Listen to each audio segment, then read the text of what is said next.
biggest impact you will see is soil erosion.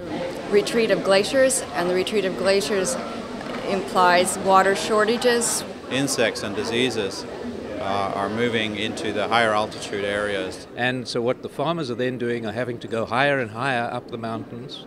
Chinese agriculture is suffering from much more flooding. We received more rain and floods in the whole history of probably 70 years. We have 4 seasons in the Philippines: hot and hotter, wet and wetter. You look an airplane fly all the superficies of the land. After 1 week, 2 weeks, all the agricultural production are completely destroyed. Increasing typhoons and rice vulnerability due to floods or salt tolerance. A major hurricane came through and flattened vast areas of forest.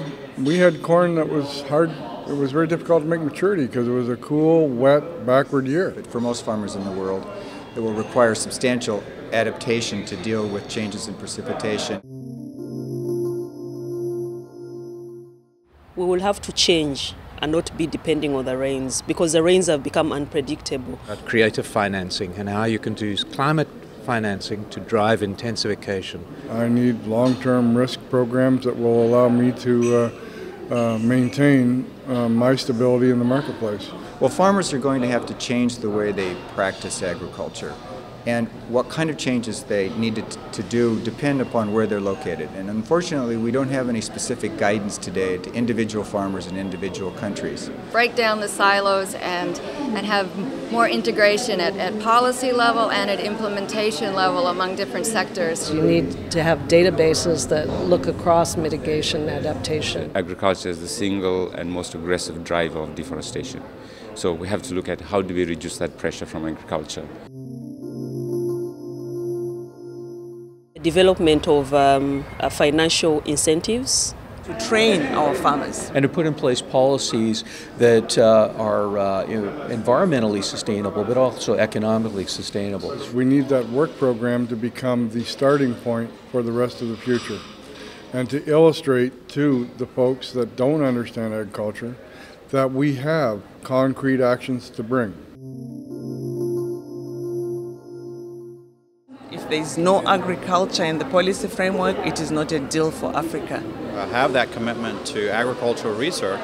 Climate smart agriculture is the only way forward. Let's get a REDD+ decision. Get together and find a solution. Enable agriculture to play its role in climate change mitigation and adaptation, food security and development. We need changes, and we need changes now. To take note of agriculture both as a victim, a sensitive sector for climate change, but also a major role in achieving greenhouse gas reduction targets. Bring it down to the local level. Trust together without taking in consideration interests. I hope to receive some information, the good news for all the farmers around the world. I think we can do it, and it's time to act. Do it now. Hurry up. Okay, thanks. All right. Negotiators, the world's agriculture is 17% of the problem. I will be 34%. I will be 51% of the solution. Give me a chance.